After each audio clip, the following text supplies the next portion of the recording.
The morning light was doing what it always did in early April, cutting through the front windows of stems and stories at exactly the right angle. Catching the dew still sitting on the garden roses, I'd driven 40 minutes to pick up before sunrise. I was stripping thorns from a bundle of blush, Juliet roses, when my mother walked through the back door without knocking, which was the first sign something was wrong. She always knocked. 20 years of watching me work had taught her that my hands were usually full of something sharp. She stood in the doorway of the workroom wearing her coat still buttoned, which meant she hadn't planned to stay long. That was the second sign. I kept working. The rhythm of the stripper pulling down each stem was the kind of thing I could do in my sleep, and most mornings I had to, because stems and stories opened at 8, and the arrangements for the Henderson anniversary party needed to be finished by 10. "Your uncle called last night," she said. I didn't answer right away. I laid the stripped stem carefully on the work table and reached for the next one. "He and your aunt have been talking," she continued, "about the shop." I looked up then. I looked at her face, and I saw the thing I had been quietly dreading for about 6 months, the thing I had watched approaching the way you watch a storm building on the horizon on an otherwise beautiful day. She had that careful expression, the one she used when she was delivering news she agreed with, but knew I wouldn't. "It's about my cousin," I said. She let out a small breath that was almost relief. Like being caught was easier than having to explain. "Yes," she said. "He just finished his MBA. He's been looking for the right opportunity. Your uncle thinks this could be a wonderful fit. You've built something real here, sweetheart. You've proven the concept. Now it needs someone with the business background to really scale it." I set the rose stripper down on the table. Slowly, I looked around my workroom, the pegboard walls lined with tools I'd bought one by one over 7 years, the coolers I'd saved for 2 full years to afford, the binders on the shelf stuffed with vendor contracts and client profiles, and the handwritten notes I kept on every single customer because I believed that knowing someone's story was how you made flowers mean something. The wall beside the door was covered in photographs. Weddings, funerals, quinceañeras, a retirement party where I'd done nothing but sunflowers because the woman turning 65 said they were the only flower her late husband ever remembered to bring home. 40 arrangements in all sunflowers. I had cried in my car afterward. "My cousin doesn't know a peony from a carnation," I said. "He knows business," my mother said. "He knows growth and systems and management. You've always been the creative one. Maybe this is the chance for you to focus on just the part you love." "The part I love," I repeated. "The designing," she said. "The flowers. You wouldn't have to worry about the finances anymore, the vendor negotiations, all the stressful parts." I turned back to my roses. "Mom," I said, "I negotiated a contract with our biggest wholesale supplier last spring that cut our costs by 18%. I built a client retention system from scratch that brought our repeat booking rate to 73%. I hired and trained every person on this team. I am not bad at the business parts. I am actually very good at them." She moved further into the room and put her hand on my shoulder. "Your uncle is going to make this happen regardless," she said, dropping her voice to something gentler and more honest than she'd been a moment before. "Your grandfather co-signed the lease when you opened. Your uncle helped with the equipment loan. You know the terms." I did know the terms. I had been 26 and desperate and so certain that my vision for this place was so obviously good that the fine print would never matter. 7 years later, the fine print was all that mattered. My cousin arrived 3 days later with a rolling carry-on suitcase and a firm handshake for everyone on my staff, the kind of handshake that communicates authority before a single word is spoken. He was 32, freshly degreed, and had the particular energy of someone who has been told his entire life that he is exceptional. He walked through my shop the way people walk through properties they're about to buy, touching things, nodding slowly, tapping notes into his phone. "This is charming," he said, standing in the middle of the retail floor, looking at the copper pipe installation I'd built myself with help from a YouTube tutorial and 3 weekends of my own time. "Very boutique. We'll want to rethink the layout for higher throughput, but the bones are good." "Higher throughput," I said. "Volume," he said. "Right now you're doing what, 40, 50 arrangements a week?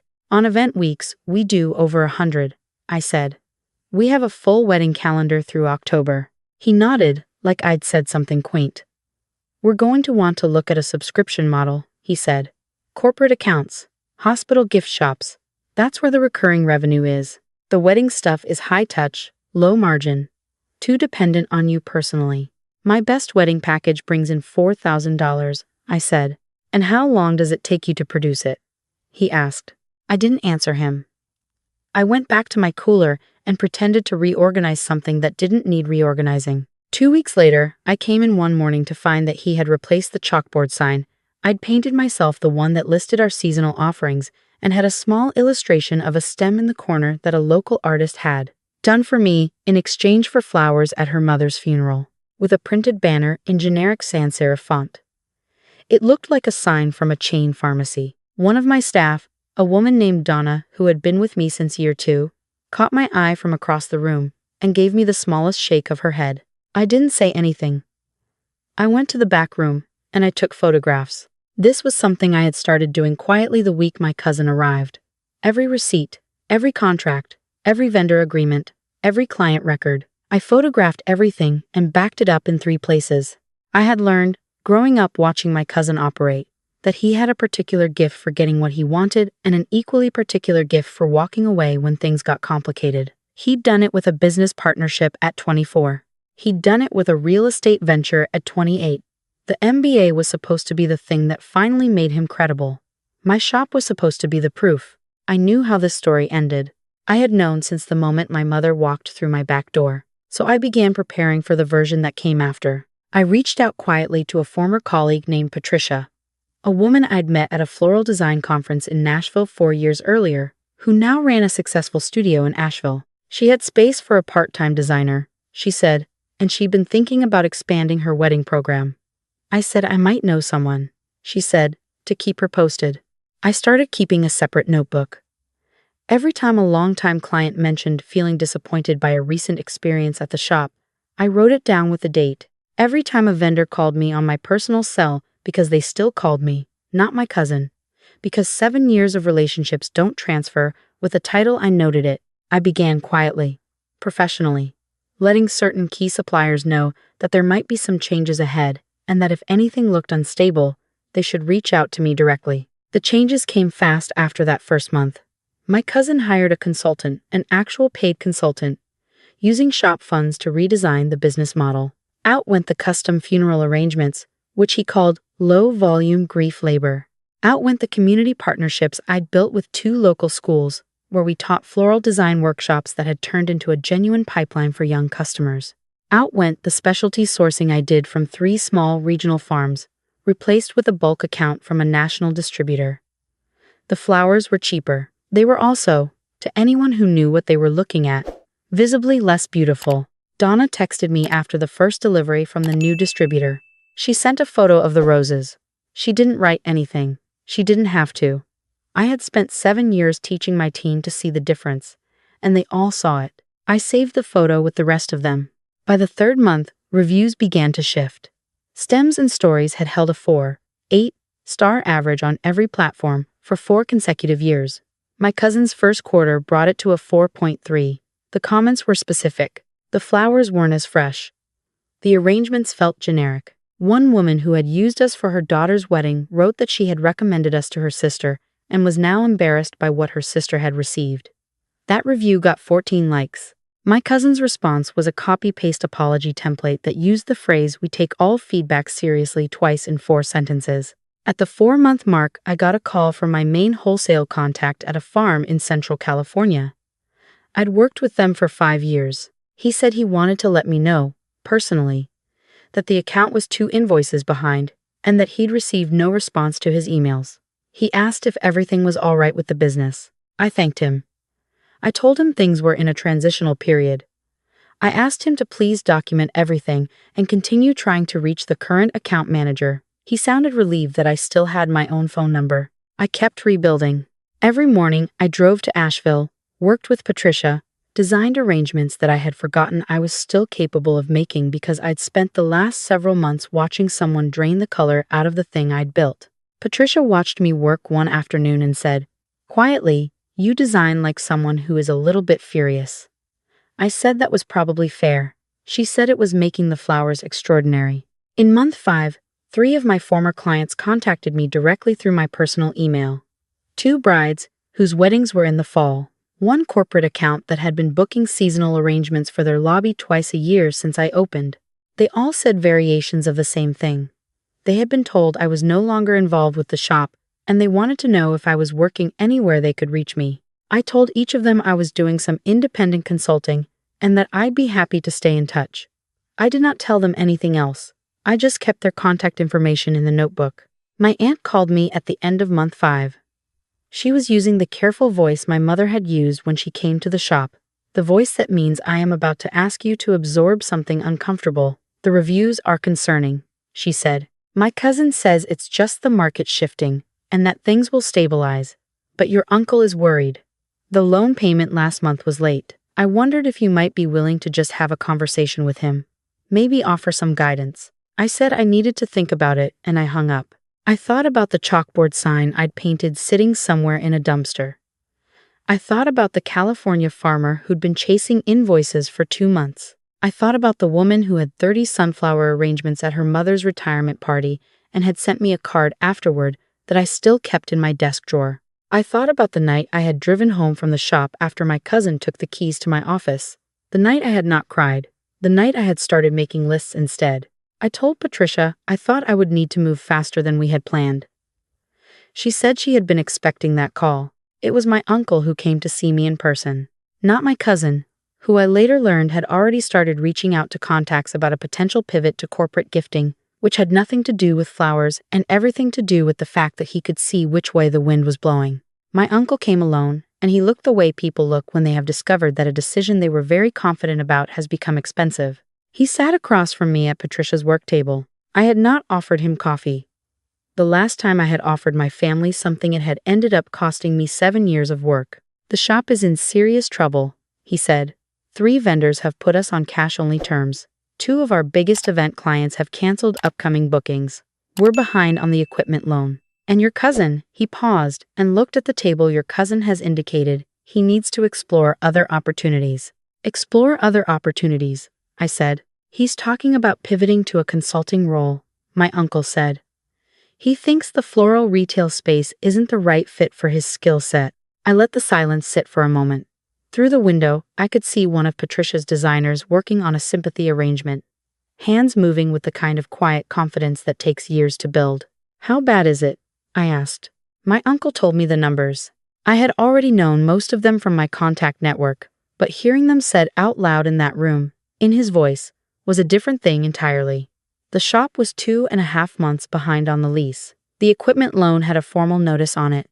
The main supplier accounts were either suspended or on terms that made any kind of recovery almost impossible to execute without significant cash infusion or an operator the vendors actually trusted enough to extend credit to again.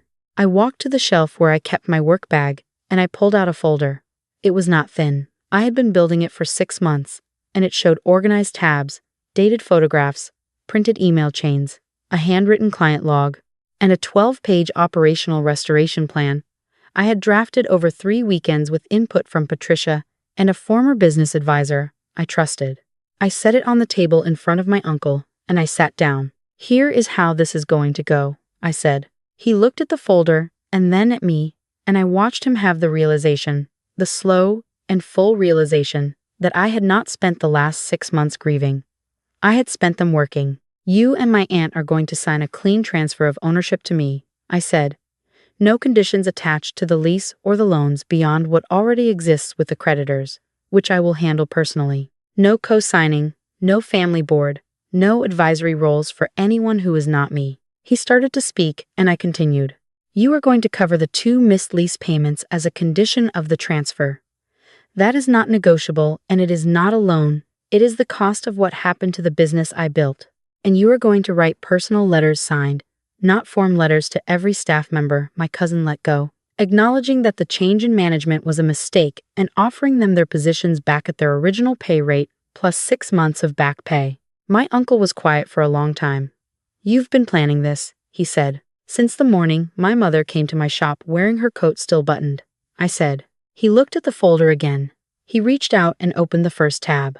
He looked at the photographs, the vendor notices, the review timeline I had compiled. He turned a few pages slowly, like someone reviewing evidence they had hoped might be less thorough than it was. Your cousin, he began. is not my concern, I said. He made his choices. Now, I am making mine. The papers were signed 2 weeks later. The lease situation was resolved the day after. I called the California farmer first, because he had been patient and loyal, and because I wanted him to be the first person who knew that Stems and Stories was coming home. The morning I walked back into my shop was a Tuesday in late September. The air smelled wrong artificial fragrance from some kind of diffuser my cousin had installed near the entrance, which was the kind of detail that made my eye twitch. But underneath it, underneath the new signage and the rearranged retail floor and the generic baskets my cousin's consultant had sourced to increase what they had called the gift impulse zone, the bones were still there. My copper pipe installation was still there. My coolers were still humming.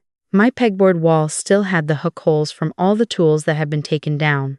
Donna came back first. She was there before I arrived, standing outside with a coffee for me, and she didn't say anything. She just handed me the cup and we both looked at the front window for a moment before I unlocked the door. 2 of my other core staff returned within a week. I reached out personally to the vendors who had been burned, and I gave each of them a realistic timeline and a first payment made in person. The California farmer upgraded our account back to preferred status after the second payment. He said he'd always known I'd figure it out. The clients came back faster than I expected. The 3 who had contacted me through my personal email during the dark months were the first to rebook. 2 of the brides who had nearly gone elsewhere for their fall weddings came back with slightly different requests. They wanted to know if I would personally be doing the design work. I told them, yes. They sent deposits the same day. The chalkboard sign I repainted myself. I didn't try to replicate the original exactly. I painted it a little differently, the lettering a little more confident, the small illustration in the corner a little more detailed. It felt right that it wasn't identical. 7 months had passed, and I was not the same person who had painted the first one. A local food and lifestyle blog that had covered the shop's opening years ago reached out about doing a follow-up piece on the reopening. They called it a return to form. The comment section on that article became, for about a week, the most gratifying reading I had ever done. Customers I had not seen in months writing about what the original shop had meant to them. A woman who had come in once for a single stem after a hard doctor's appointment. A man who said he'd proposed to his wife with an arrangement we'd built together and that he'd driven past the shop during the months it had changed and had felt something like loss every time. I read all of it. I kept some of it. My cousin, the last I heard from my aunt in a careful and not particularly forthcoming phone call, had moved on to a venture in sustainable packaging materials. He was, my aunt said, very enthusiastic about the opportunity. I wished him nothing specific. The packaging industry was not my concern. My mother came by the shop about 3 weeks after I reopened. She stood near the front counter, looking at the new chalkboard and the old copper pipes and the wall of photographs, which I had expanded. She didn't say much for a long time. I was working on a centerpiece commission, building something tall and architectural out of eucalyptus branches and white ranunculus, and a few stems of dusty miller for texture. And I let her look. "I'm sorry," she said eventually. It came out quiet and without any architecture around it, just the 2 words. I finished the stem I was placing. I looked up. "I know," I said. She nodded and looked at the photograph wall again. She stayed for another 20 minutes and helped me water the front arrangements, which she had never done before in 7 years of visiting the shop. I didn't mention that. I just handed her the watering can. By spring, Stems and Stories had recovered its full star rating. The equipment loan was current. We'd brought back the school workshop partnerships. Expanded them actually. Added a monthly community class for adults that sold out the first 3 sessions before I'd even finished the sign-up page. The California farmer started offering me early access to his specialty inventory. The rare and seasonal items he didn't list publicly, because he said he knew I was the only person in the market who would actually use them well. I started keeping the photographs of what the shop had looked like during my cousin's tenure, framed in my back office. Not large, just present. The banner sign, the plastic gift zone, the frozen and standardized. A reminder that beautiful things require actual knowledge and actual care to maintain. That credentials are not the same as understanding. That someone who has never learned to read the moisture level in a stem by touch alone cannot save what that knowledge built by applying a spreadsheet to it. A year after I came back, a young woman came in for an interview.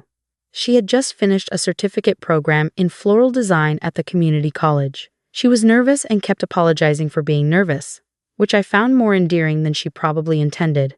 When I asked why she wanted to work here specifically, she said she had followed the shop online for years, that she had watched it change and then watched it come back, and that the comeback was actually what convinced her floral design was what she wanted to do. If it matters enough to fight for, she said, it must really matter. I looked at her across the work table, where I had built hundreds of thousands of dollars of work with my own hands. I thought about the morning my mother came through the back door with her coat still buttoned. I thought about 6 months of notebooks and folders and early mornings in Asheville. I thought about the California farmer's voice when I called him back. Let me tell you something about this work, I said.